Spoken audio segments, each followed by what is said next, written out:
बता दूं कि महारास में प्रवेश कब मिलता है, क्योंकि जब रास की चर्चा आती है ना तो प्रायशः सभी के मन में एक नकारात्मक भाव उत्पन्न हो जाता है ना, कि ऐसे ही छोरियों के साथ में ठाकुर जी ने डांस किया होगा, उसी को रास कहते हैं। तो सबसे पहले तो रास के, महारास के प्रति जो हमारे भाव में जो गंदगी भरी है उसको निकालिए। अब स्टार्टिंग से देखिए, महारास के समय ठाकुर जी की अवस्था कितने वर्ष की थी? 7 वर्ष की। दूसरी बात, एक होता है योगी, एक योगेश्वर, एक योगेश्वरेश्वर। पहले तो योगी के अंदर काम भावना नहीं होती है।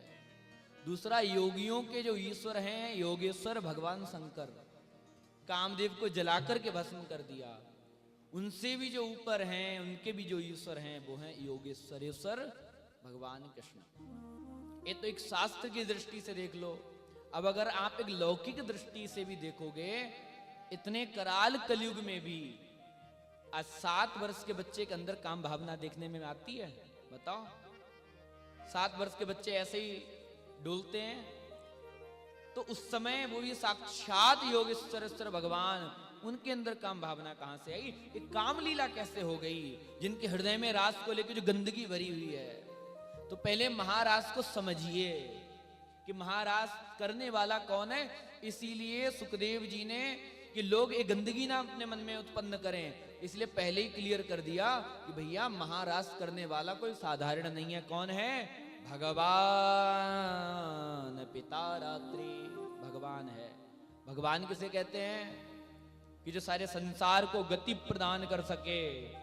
ऐश्वर्यस्य समग्रस्य, ऐश्वर्यस्य समग्रस्य धर्मस्य यशसा श्रिया और ज्ञान वैराग्य योश्चैव षड्नाम भग इति उच्यते।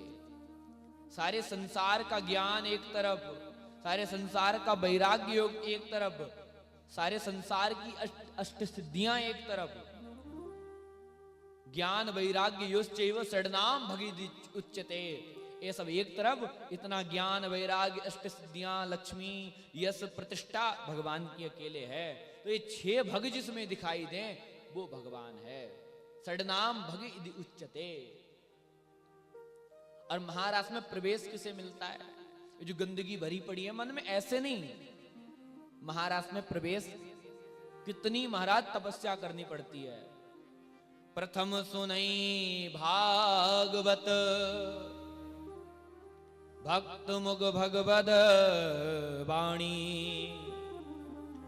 द्वितीय आराधे व्यास भक्ति न बभाति बखानी,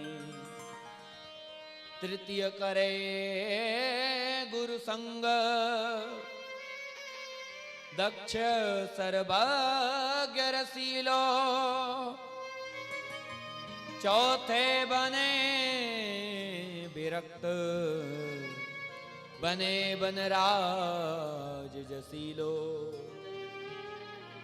पाचे भूले देह सुधी, छठे भावना रास की,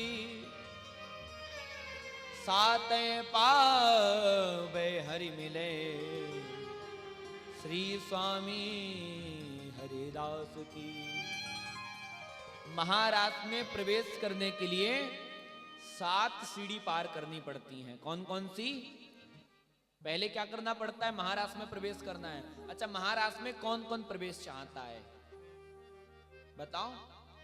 महारास में, महारास यहां नहीं, महारास का मतलब होता है, महारास की स्थिति है गोलोक धाम में जो नित्य ठाकुर जी लीलाएं कर रहे हैं, उसमें जो जीव को प्रवेश मिलता है। कौन चाहता है महारास में प्रवेश करना? पर अब ये भी सुन लो, करना क्या है। मालपुआ नहीं है जो डबल बेड पे पड़े पड़े खा लोगे।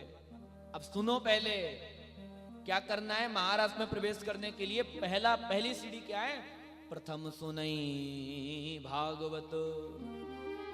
सबसे पहली सीढ़ी है कि आप भागवत सुनिए। भागवत सुनिए, नौटंकी नहीं।